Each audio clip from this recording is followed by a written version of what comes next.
Hello viewers, இந்த வீடியோவில் நம்ம எதை பற்றி பார்க்க போகிறோம் அப்படின்னு பார்த்தீங்கன்னா டாப் 3 டிராகன் பால் சி வில்லனை பற்றி பார்க்க போகிறோம். வில்லன்ஸை பற்றி தான் பார்க்க போகிறோம்.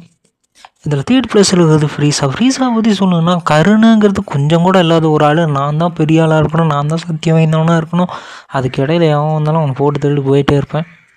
பல கிரகங்களை அடிச்சிருக்காரு, பல பேரை கொண்டிருக்காரு, பல பேர். இதில் பழி வாங்குற உணர்ச்சி வர கோக்கு வேறு பழி வாங்கி ஆகணும்னு நினச்சிட்டே இருப்பார். ரொம்ப பவர்ஃபுல்லான ஒரு ஆள். கருணுங்கிறது கொஞ்சம் கூட இருக்காது ஃப்ரீஸாகிட்ட. அதுக்கப்புறம் கொஞ்சம் நாள் கழித்து கோகு கூட சேர்ந்து நல்லவனாக மாறிடுவார். நம்பர் 2 பிளேஸில் இருக்குது சமசுவை பற்றி சொல்லணும்னா அவர் பார்த்திங்கன்னா காடு கூட வேலை செய்கிற ஒரு ஆள். சுப்ரீம் காய்ஸ் அப்படின்னு சொல்லுவாங்க. அதாவது காடு மாதிரியான ஆட்கள், கடவுள் மாதிரியான ஆட்கள் இவங்கெல்லாம். இவரோட வேலை செய்கிற ஆள் ஒரு நல்லவராக இருப்பாருன்னு பார்த்தா திடீர்னு வில்லனாக மாறிடுவார்.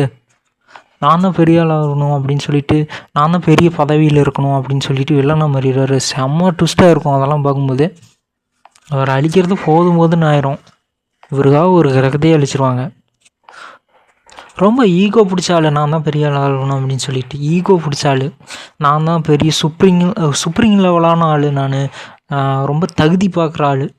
நான் தான் இது புனிதமானவன் இது அது எப்படி சொல்கிறதுன்னே தெரில.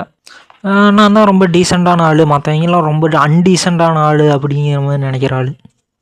நம்பர் 1 பிளேஸில் இருக்கிறது ஆண்ட்ராய்ட் 7. இவர் ரோபோட்டு. இவர் பிறந்தது என்ன பண்ணுவார் தெரியுமா? இவர் வெளியே வந்ததும் ரெடியானதும் அவரை உருவாக்கின அவர் உருவாக்கின சயின்டிஸ்டே முதல்ல போட்டு தள்ளிடுவார். அது செம்மையாக இருக்கும். சும்மா என்ன சொல்கிறது, சயின்ட்டெல்லாம் சூப்பர் சயின்ட் ஆகிட்டோம், இதுக்கு மேலே நம்மளை தடுக்கிறதுக்கு யாருமே இல்லை அப்படின்னு நினச்சிட்டு இருக்கும்போது நம்ம வெஜிட்டா அவ்வளோ ஃபோர்ஸாக ஆண்ட்ராய்ட் 7 அடிக்க வரும்போது சும்மா அவர் கையை அசால்ட்டாக பிடிச்சி அடித்து தூக்கி விட்டுறாரு. செம்மையாக இருக்குது அந்த சீனு. ஆகிறதுக்கு ஸ்மார்ட்டாக ஒல்லியாக ரொம்ப சூப்பராக இருப்பார். அதுக்கப்புறம் மனுஷனை மாதிரி என்ன சொல்கிறது, அதுக்கப்புறம் நல்லவன மாதிரி அப்புறமேட்டு மனுஷனை மாதிரி அவர் திரும்ப உயிரோட கொண்டு வந்துடுவாங்க. ரொம்ப பார்க்குறதுக்கு ஸ்மார்ட்டாக இருப்பார். ரொம்ப இவரெல்லாம் வில்லன்னு சொன்னால் நம்பவே முடியாது அப்படிங்கிற மாதிரி ஹீரோ மாதிரி இருப்பார். அதான் ஃபஸ்ட் பிளேஸ் பார்த்தேன். பாய். ரொம்ப நல்ல வர மாதிரி இருவார். அதுக்கப்புறம் இல்லைன்னா ரொம்ப நல்ல வர மாதிரி இருவார். மிருகங்கள் மேலாம் அன்பு கொண்டு வர மாதிரி இருவார். அதான் ஒரு ஃபஸ்ட் பிளேஸ் போட்டேன். பாய்.